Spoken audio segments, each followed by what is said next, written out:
아직도 음주운전은 근절되지 않고 있습니다. 그러다 보니까 음주운전과 함께 음주운전 방조죄도 여전히 많이 인정되고 있습니다. 오늘은 음주운전 방조죄에 대해서 한번 설명드려보고자 합니다. 자, 내가 음주운전을 한 것이 아니니까 나는 뭐 아무런 문제가 없다. 설령 음주운전 사고가 나더라도 내가 직접 운전한 것이 아니라 내가 동승자로 탑승한 것에 불과하다. 이러한 주장을 하기에는 이제 세상이 많이 바뀌었습니다. 물론 이제 음주운전 방조죄는 예전부터 처벌이 이루어졌지만 이제 정범인 음주운전자가 처벌받는 그 수위가 상당히 높아지고 있기 때문에 음주운전 방조죄 처벌 수위도 올라갈 수밖에 없습니다. 그래서 음주운전 방조죄에 해당하지 않도록 여러분들이 주의할 필요가 있는 것입니다. 자, 음주운전 방조죄라는 것은 음주운전자를 돕거나 유도하거나 용인하거나 해서 범죄를 용이하게 만드는 일체의 행위를 우리가 음주운전 방조죄라고 합니다. 그리고 여기서의 핵심은 고의적으로 이러한 방조 행위에 참여해야 한다는 것이죠. 즉 정범인 음주운전자가 음주운전을 하는 것에 대해서 내가 이를 전혀 인식하지 못했다면 이렇게 범죄를 용이하게 한다는 점 또한 전혀 몰랐을 것이기 때문에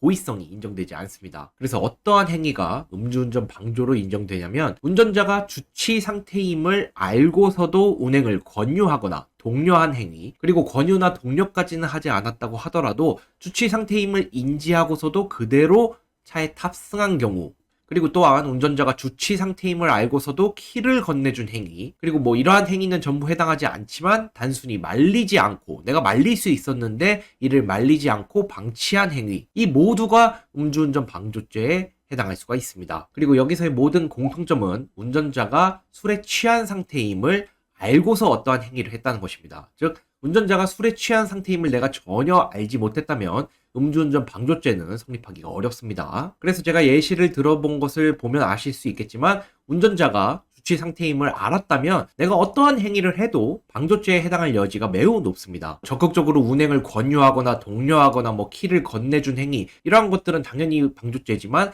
이를 알고서도 방치한 행위까지도 방조죄에 해당할 수가 있기 때문에 사실상 운전자가 술에 취한 상태임을 알고서도 내가 그대로 탑승을 했다면 방조죄에 해당할 여지가 매우 높습니다. 자, 그래서 음주운전 방조죄는 어떠한 처벌을 받냐? 자, 정범인 음주운전자와 달리 나는 종범으로 처벌을 받게 됩니다. 그리고 종범 같은 경우에는 형법 제32조 제2항에 따라서 종범의 형은 정범의 형보다 감경한다 라고 규정되어 있어서 정범인 음주운전자보다는 경하게 처벌을 받습니다. 즉 처벌 수위가 음주운전자보다는 낮다는 것이죠. 자, 그런데 우리가 여기서 종범이니까 형을 감경한다, 이 부분에 우리가 함몰되어서 안심할 수 있는 부분이 아닙니다. 왜냐하면 이 정범인 음주운전자의 처벌 수위가 점점 더 높아지고 있기 때문에 종범의 형도 따라서 같이 높아질 수가 있는 것입니다. 그리고 종범의 형은 정범의 형보다 감경한다고만 규정되어 있지 무조건 정말 낮은 수위의 처벌을 하라고 되어 있지는 않기 때문에 음주운전자가 받는 처벌 규정보다는 일단 감경하는 것은 맞지만 별도 규정에 따라서 또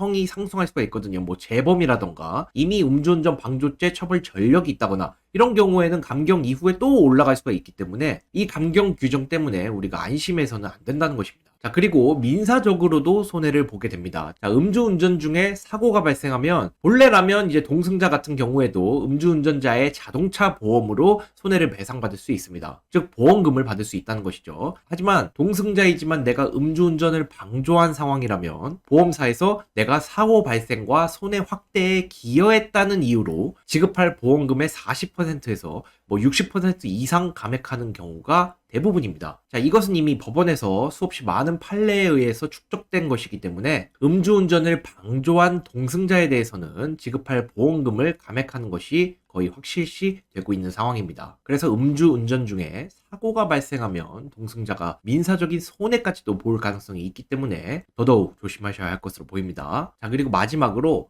어쩔 수 없이 내가 음주운전 동승을 했을 경우가 있을 것으로 보입니다. 자, 직장 상사와의 관계일 경우, 자, 그리고 교수와 대학원생의 관계일 경우, 업체 관계, 즉 비즈니스상 내가 약자인 경우, 자, 이런 경우에서 직장 상사나 교수나 갑의 지위에 있는 업체 대표가 본인이 음주 상태지만 운전을 하겠다면서 강제로 나를 동승하게 만들었다면, 그리고 내가 이러한 지위에 비추어 볼 때 사실상 이를 거부할 수가 없었다면 상당히 억울한 상황이죠. 하지만 음주운전을 막지 못한 그런 방조죄는 해당할 여지가 높기 때문에 이 부분을 이제 우리가 잘 소명 입증해서 방조죄에는 적어도 해당하지 않을 수 있도록 우리가 준비할 필요가 있습니다. 일단 이러한 경우에 해당한다면 내가 그러한 관계에 있었기 때문에 거부할 수가 없었다, 어쩔 수 없었다라는 점을 명확히 설명할 필요가 있고, 하지만 단순히 이 관계만으로 방조죄에서 우리가 벗어나기는 쉽지 않을 수 있기 때문에 당시 사정 등을 녹취할 필요도 있을 것으로 보입니다. 그리고 당연히 이러한 관계에서도 어쨌든 표면적으로는 한번 거부를 하거나 말리거나 이러한 점이 있어야겠죠. 그래서 그 부분이 녹취에 담기는 것이 중요할 것으로 보이고, 이러한 사정을 본 증인 등이 있다면 좀 더 유리할 것으로 보이고, 어쨌든 내가 음주운전을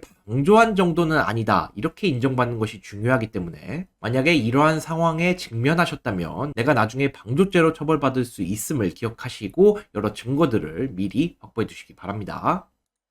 자, 이번 시간에는 음주운전 방조죄에 대해서 설명드렸습니다. 다음 시간에 뵙도록 하겠습니다. 감사합니다.